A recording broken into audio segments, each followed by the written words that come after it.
Thank you, Dan. Thanks, everybody. And again, thank you for joining us today to report on our first annual Maryland State of Housing Poll. I'm Chuck Caskey, Maryland Realtors CEO. With me today are the 2021 Maryland Realtors officers, Dee Dee Miller, President, Craig Wolf, President-elect, Yolanda Muckle, Secretary, Dale Ross, Treasurer, John A. Harrison, immediate past President.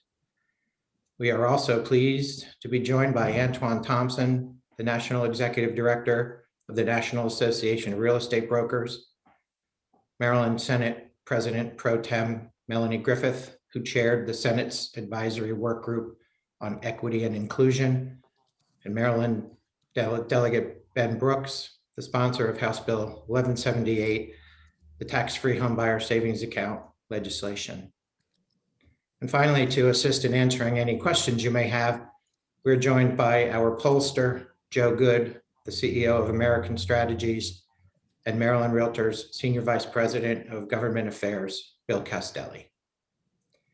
In addition to the terrible changes that the pandemic has wrought, from the loss of loved ones to unemployment and economic hardship, we have also seen increased housing insecurity. Although historically low interest rates have encouraged many Marylanders to jump into the housing market, these low interest rates don't always help first-time homebuyers, especially if prices escalate too fast. 2020 put an exclamation point on some troubling housing trends. For example, Maryland housing inventory at the end of 2020 was less than 1 month. In 2015, inventory was averaging about 3 months and has been gradually declining. And for some perspective, the industry considers 6 months to be a relatively balanced market. In other words, no benefits in or to the benefit of buyers or sellers. So 5-6 months is considered a balanced market. So less than 1 month of inventory obviously has impacts on it's a seller's market, as we call it, and multiple offers on each property, and Dee Dee can address this as well. And so by the law of supply and demand, prices are going to increase when demand exceeds supply, prices are going to increase, and that prices a lot of people out of the market. And we see that in the data. Since 2015, average prices have risen about 27%. Median prices increased by 28%. And we also track housing affordability. And although it improved after the real estate crash and recession over 10 years ago when prices fell, in the last 5 years, our housing affordability index has declined to rates not seen since 2002. And as I said, driving these challenges is, and not just in Maryland, in states around the country, is the supply of housing. In the past year, Freddie Mac issued a report listing Maryland as the state with the 11th highest housing deficit in the country. The Maryland Department of Housing and Community Development recently published the Maryland Housing Needs Assessment and 10-year strategic plan that notes Maryland should add another 85,000 affordable rental units for low-income residents to meet the need. Housing inventory is at the core of so many of the challenges facing Maryland residents. So we are initiating a campaign to focus on solutions that increase inventory and expand housing opportunity. Our Open Doors to Stronger Neighborhoods campaign, opendoorsmaryland.org, will be a multi-year effort to bring attention to a problem that will only get worse if we don't act, and will disproportionately impact communities who are already facing housing challenges. With that, I'd like to ask Dee Dee Miller, Maryland Realtors President, to speak and address some of the results of our statewide poll. Dee Dee. Thank you, Chuck. On behalf of the officers of the Maryland Realtors, Craig, Yolanda, Dale, and John, we thank you for being here today. If you recently looked for housing, either a residence to purchase or an apartment for rent, or your property was just reassessed for tax purposes, your views on housing likely mirror most Marylanders. Housing undersupply is affecting prices and inventory and it makes it difficult for tenants who are competing against one another for affordable rental units, and also buyers competing against one another to purchase property. Multiple offers on properties are common, and while that is great if you are selling your home, it is really tough for buyers, especially those trying to start their homeownership journey. You don't have to look much further for evidence of this than last month. In January 2021, the average price for a home in Maryland was more than $387,000. And that makes it tough for most first-time home buyers and people with lower incomes to buy a home. Today, I will mention some of the results from our statewide poll, which we do plan to conduct annually. We want to track Marylanders' attitudes on housing and the challenges they face. The results from this first poll confirm what we've seen and heard with regard to the struggles people are facing with housing opportunity. We have long recognized that one of the best ways to reduce the wealth gap among population is through home ownership. If the bar to entry remains too high, this wealth gap will persist and even grow larger. Interestingly, while most Marylanders, about 58%, don't yet view housing availability as a big problem, a majority of Marylanders do believe housing is too expensive. That attitude among Marylanders is a clear sign of housing undersupply. For many people, the initial impact from an unbalanced market isn't the absence of housing. They can find housing that is available to rent or buy. It is that the price of the housing is out of reach because there's too much demand and too little supply. Over half of Marylanders, about 57%, say that the cost to buy a house is too high. 61% say the cost to rent an apartment is too high. Those numbers jump higher in Maryland suburbs, where 69% of Marylanders in Montgomery County and 65% of residents in Prince George's County view home prices as too high. Marylanders identify several factors preventing them from purchasing a home. Some of these are 56% have a job but do not make enough money to afford a home. 55% have too much debt from student loans. 54% don't have enough money for down payment and closing costs, and 48% have too much consumer or credit card debt. Finally, these challenges are even more stark for Maryland citizens historically underrepresented in the housing market. 6 in 10 voters believe that people of color face different challenges when looking for a house. In bulletin board groups, similar to focus groups, with minorities hoping to purchase homes, interviewees identified some of the different concerns and challenges they have, including fear they may not be welcomed in a neighborhood, worry about being treated fairly, and overcoming mistaken perceptions about their race and ethnicity. Maryland continues to grow more diverse, and in the next 10 years, there will be an additional 178,000 Maryland households needing housing. We hope over the next few years to continue to focus on solutions to address housing supply and open up housing opportunities. We would like to thank Senator Griffith and Delegate Ben Brooks for their presence today. Both are working on solutions that will help. Speaker Jones and Delegate Ben Brooks' leadership on legislation to create tax-free home buyer savings accounts will help first-time buyers amass the cash needed for down payment and closing costs. Study after study show that cash requirements at settlement are one of the biggest barriers to home ownership. Senator President Ferguson asked Senator Griffith to lead the Senate work group on equity and inclusion, which identified the Maryland mortgage programs as a key tool in closing the gap in home ownership between white families and people of color. There will be proposals too that we will have making the housing supply a priority and opening up opportunity in Maryland, and we will work to advance them. I would now like to invite Antoine Thompson up to speak. Thank you. Thank you. Good morning to everyone. I want to thank Chuck for his leadership and your leadership as well, D. Miller. This is a great opportunity to talk about something that's so important to the National Association of Real Estate Brokers, the oldest African-American real estate trade association in the country. I live in the best county in the state of Maryland, Prince George's County. Been here 6 years in April, and I love every minute of it. And really held from New York in the state Senate, but I'm a proud Prince Georgian right now. I want to share some things, and this is a very insightful report, and I really hope that, Chuck, you all will continue to do this report every year. The association puts out a State of Housing in Black America report that's more national in scope. But I wanted to share some things that I looked at the report that are of concern, and kind of weave in some of the realities that exist in Maryland that some people may or may not be aware of.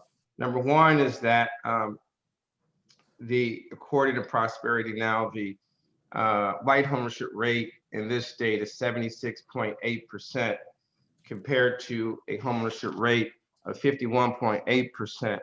And even though that is a 25% gap in home ownership between blacks and whites in this state, that number is actually higher than the national average in terms of the rate for African Americans. So that is somewhat progress, but we still have a long way to go to close that gap in the state. And one of the things and why that's important is because homeownership is a critical component of strengthening families and stabilizing neighborhoods. And why that matters is that this study talks about the fact that so many people feel that housing is not affordable for them, and that the cost is too challenging. And those are some fixable situations. But the challenge for that is why one group of people say it's not affordable. Over 60% of whites think we need to keep the neighborhoods the same, and over 51% of blacks feel the same way. So we have one group of our community that says it's not affordable, and we know from our data and data from Freddie Mac that there are over 50,000 mortgage-ready young Black millennials in this community, and so we've got a lot of work to make sure that they feel that they could buy and afford in Maryland and particularly in the Metro DC community. And so I think that there are some things that the state can do to make home ownership more available and possible. Number one is reforming the down payment assistance underwriting requirements. Many of Maryland's underwriting requirements for down payment assistance programs are not possible with FHA mortgages if you have a credit score that's below 640. Meanwhile, the private sector allows you to get an FHA mortgage below the amounts that down payment assistance programs, so many of the Maryland programs that exclude people, disproportionately exclude people of color. So that's an unintended consequence that can probably be resolved with regulatory change. We also need to make sure at the state and local level that we create more African-American real estate developers for single family homes. And we need to also talk about some of those impact fees that drive up the pricing for new builds in Prince George's County and Montgomery County. Some people may not know that there are local development costs and state development charges that are assigned to the developer that are passed right along to disproportionately Black buyers in Prince George's County. And that's why the cost to buy a home per square footage is often a lot higher in Prince George's and Montgomery County than it is in some of the rural counties of the state. And that means more African Americans are going to be renters in those counties when they actually can afford to be a homeowner. So that's a fixable thing. The other thing is that for some people, I think there also needs to be a statewide campaign to increase the home ownership rate, and educate more people about the benefits of home ownership. And Chuck and all of us have been talking about that. And hopefully our state delegates and state senators that are on the call can join us with this massive need, this pressing need for education and information. But this is a great report. Let's take this report and change public policy as well. Thank you. Thank you. Well, good morning. I'm really pleased to be here today and really appreciate the fact that I get to be on a panel with my good friend Delegate Brooks and to see all of the folks, the officers and the Maryland Realtors. We've had some really candid and honest conversations during the interim, and I really valued having your input on our work group's work.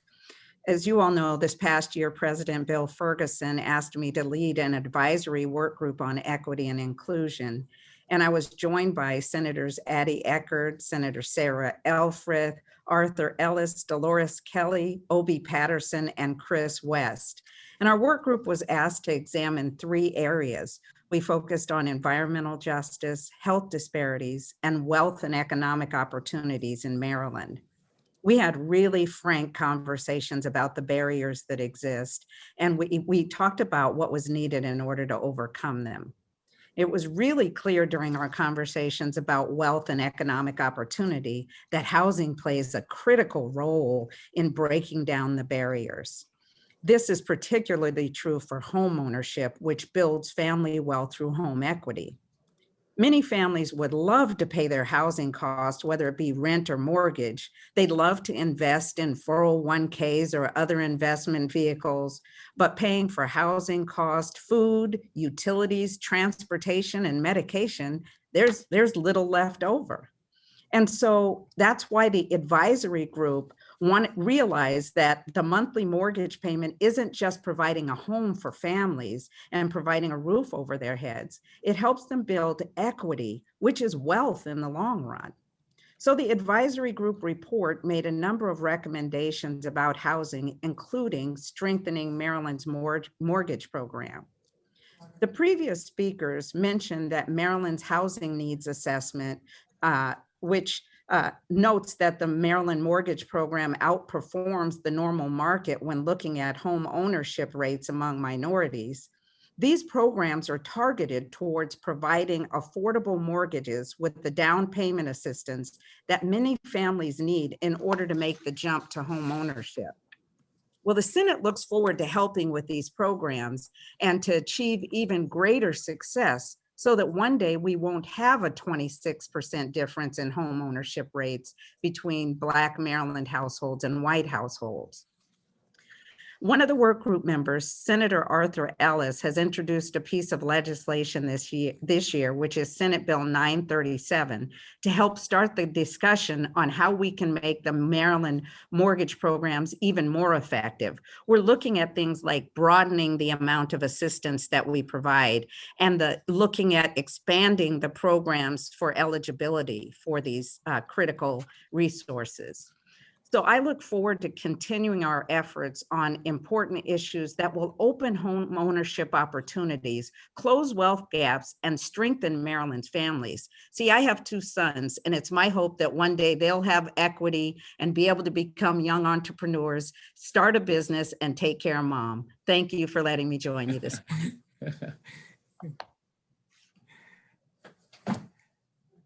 Okay. Good morning, Maryland Realtors.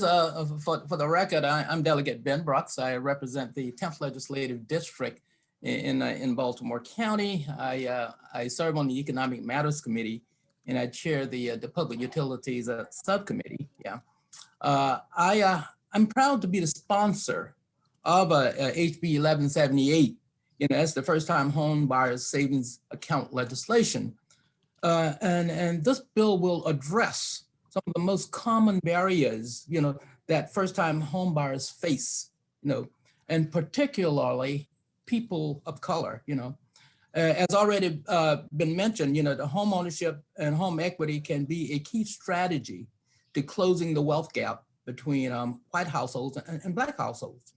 HB 1178 will allow first-time purchasers to deposit up to $5,000 per year and up to a total of $50,000 over 10 years, tax-free into a savings account to assist in the buying a first home, and that can go towards settlement costs and associated home purchases, home purchasing costs. Down payment and closing costs are the biggest impediments to many first-time purchasers who make enough money to afford a monthly mortgage payment, but with the student debt, oftentimes that they're saddled with, it just creates an additional challenge. Yeah. This bill will not only help maximize first-time buying dollars, but offer incentive plans, for the purchases. This bill also allow you to create an account for beneficiaries, like a grandchild or a child, So we think that this bill makes it possible, and it's sort of like value added. It makes it possible for these folks to be able, who here again can afford a home, show them and give them a path to make sure that they get over that hurdle. And oftentimes that hurdle is one of finance. Yeah. I look forward to working with Senator Griffin and other members of what I call the House of Lords, to help me get this bill through. I say oftentimes I refer to buying a home. I call it a trifecta plus. Where's can you acquire an asset that's going to allow you to write off interest on borrowed money, allow you to write off property taxes, allow you to use it, and it appreciates in value. You can't beat it. It's one of the best deals in town. So yeah. But I call this like Senator Griffin just mentioned. I call this is not an income statement item. This is a balance sheet item. That's where the equity is, on the balance sheet.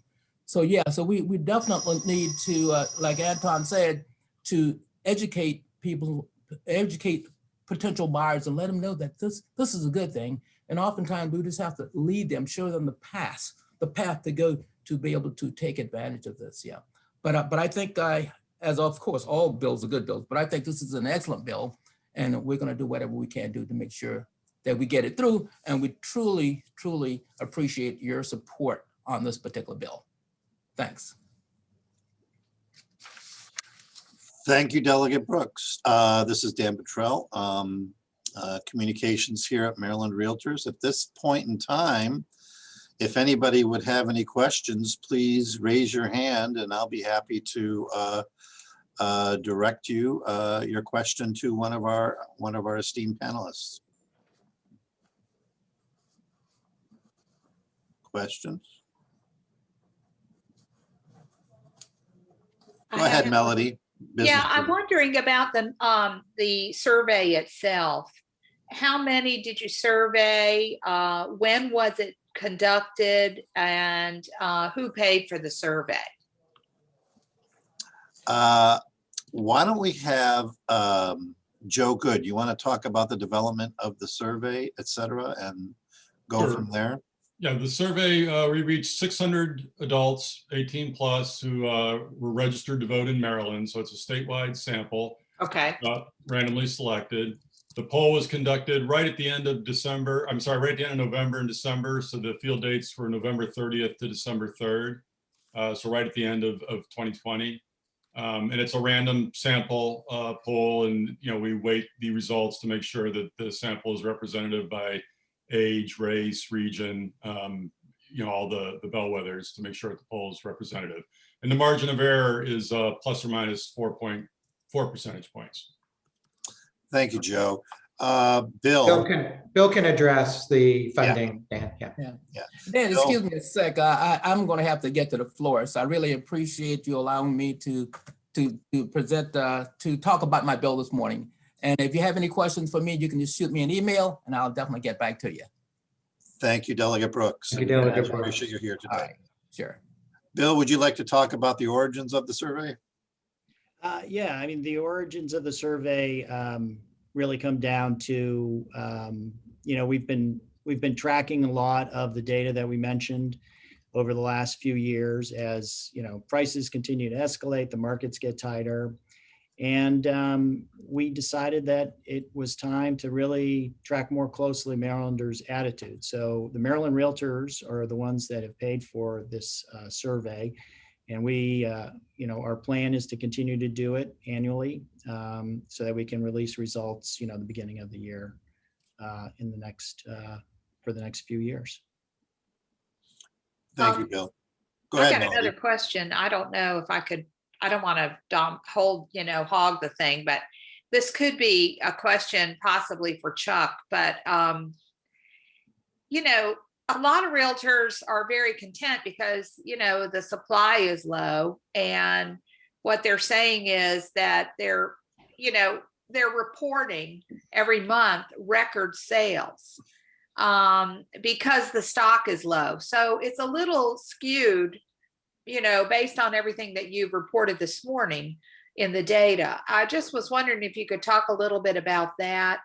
Data crunching seems to be kind of a, imperfect science depending on who's doing it. And it always is. We call them scientific polls. Right. But as Joe knows, it's art and science a little bit, and we understand that. I can tell you, and Dee Dee can attest to this, for every one of our members who is doing well, we have members who are frustrated. And we have, in a multiple offer situation, for example, Yeah. 5 or 6 bidders, and each one of them represented by an agent. One person gets the house and 4 people and their agents are frustrated and disappointed. Yeah. And moving on to the next one. So, it's an unbalanced market. That's the issue. And yeah, rising prices.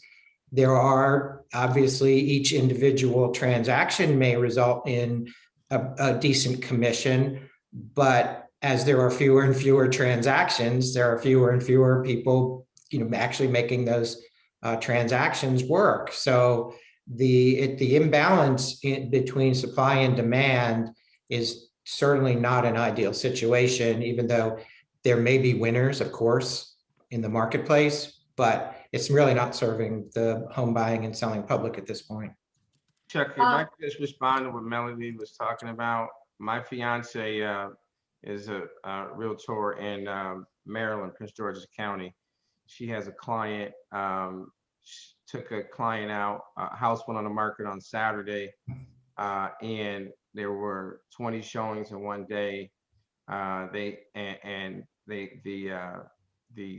listing agent had multiple offers on Saturday, and they made a decision on who they would go with by Sunday afternoon. And so her buyer was pre-approved, first-time home buyer, and it was just a vigorous competition on the first day of showings on a Saturday. And you see John and Dee Dee nodding because this is their lives right now. Some would say that's not so bad, but I hear what you're saying about equity, and I totally understand.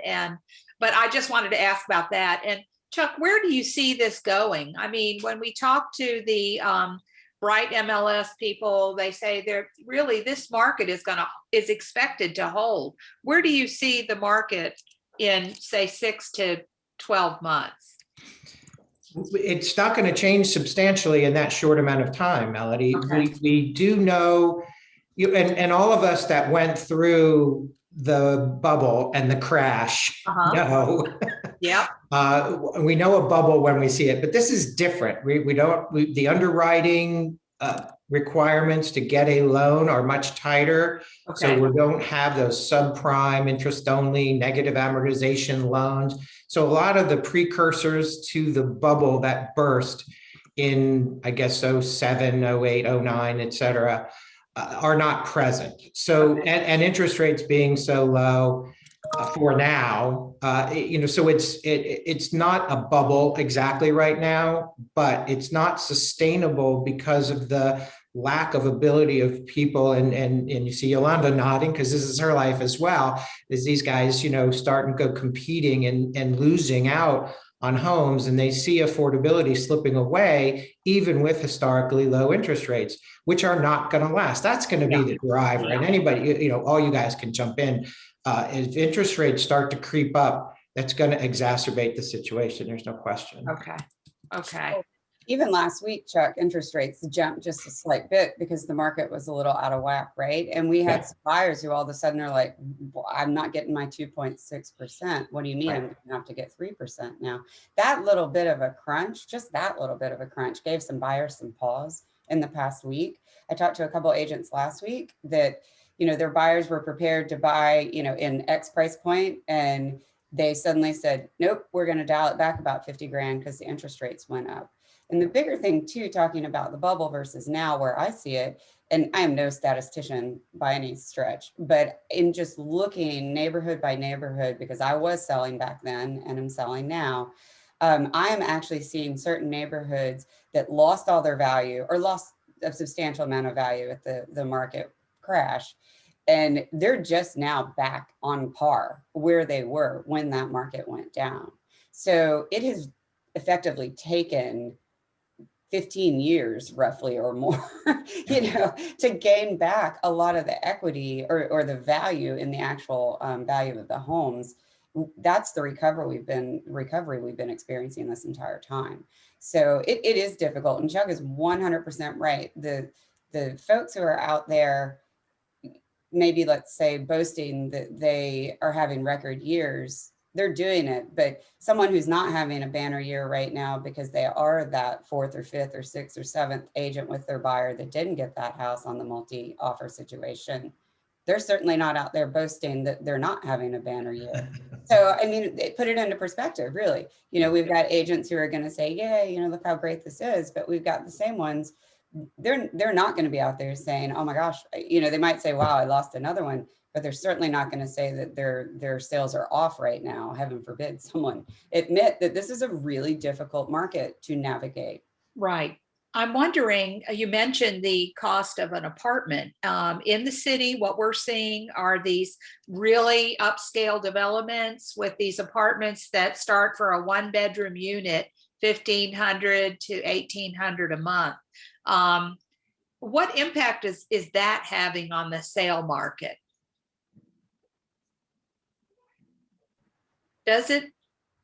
Yeah, well, I think for personally, in my business, what I've seen, and some of the others can certainly chime in, we're doing really tight comparisons of why are you going to rent here when we could sell you this over here, and you get a tax write-off, and you get these benefits of home ownership. And really that's, I mean, I know some of the lenders I work with, and some of those are MMP lenders. Chuck knows that as well, from his daughters going through that process. And that's one of the first things that they really help people understand is, here's what you're paying in rent, but here's what you can buy, and here are the benefits to that and what it's going to save you in the long run. Sure. And really that's the conversation. That's the shift that needs to happen, helping people understand that better. So I mean, I haven't really seen rents impacting my business because the people who are going to buy right now are the ones that are going to buy. But really, truly, as practitioners, educating our clients, what we can help them achieve in the long run should be first and foremost. I would just like to add one thing on that. For some of the data that we've looked at for mortgage-ready Black millennials in Maryland, in particular, that there's a large number of those in Baltimore and in Prince George's and Montgomery County that are mortgage-ready, and we've got to get those folks on the path of home ownership. They're making over 100,000. They have good debt to income ratios, but the inventory is low, and that's reflected in their perception that they can't afford to break through. And so what happens is, we know that a lot of young people were renting these luxury apartments the last 10 years, right? We've had an explosion in many parts of the state for luxury apartments. I think what you're getting at. So that it's a plus and a minus. The plus is that they can have a good apartment. The downside of it is that they don't have enough saved to buy a house. And then the third thing in the room right now is the fact that there's not inventory. So who's going to get hurt the most right now when trying to get into the market is that young person with a good job that doesn't have enough saved that's trying to buy a home. So those entry-level buyers are at a disadvantage, and especially those students of young people of color who may not have that legacy wealth where they can go to a parent and say, can you take some equity out of your house, out of your savings or your IRA to help me with a down payment because I'm in a bidding war and they got all these stipulations right now to buy this house. So young people of color are at an inherent disadvantage in this short inventory environment. And Melody, if I could just jump on that and applaud the realtors, because one of the things that was born out of this very candid conversation that Bill Castelli and others set up this interim was really looking at the real needs of the Black community, because we knew, without having had the benefit of their data, that there are disparities in terms of home ownership. And this conversation that you're having, basically the other thing that's lost, even though some have had advantages of luxury apartments with amenities and all of that, is they don't have the equity. Right. At the end of the day, they're not able to invest in businesses or their own homes. And so that education that our realtors are doing and having the awareness, it's what informed Senate Bill 937, so that we knew we needed to consider, for example, student loans when determining eligibility for the MMP programs. So this conversation is so beneficial, but it's got to continue to happen, and it's got to reach those young people that are eligible to buy homes and may not be aware. These are great issues. As a reporter, I talk to a lot of realtors, homeowners, potential homeowners all the time, and I hear it everywhere. And I do see the gap in that younger generation. It is a matter of education. Thank you so much today. I've got to get off because I have a deadline, but I'm going to follow this legislation, and I really appreciate all of your wisdom. Thank you. Thank you for Thanks for coming. joining us, Melody. Dan, I have a question, two questions. One is for Bill. What's the status of the HB 1158?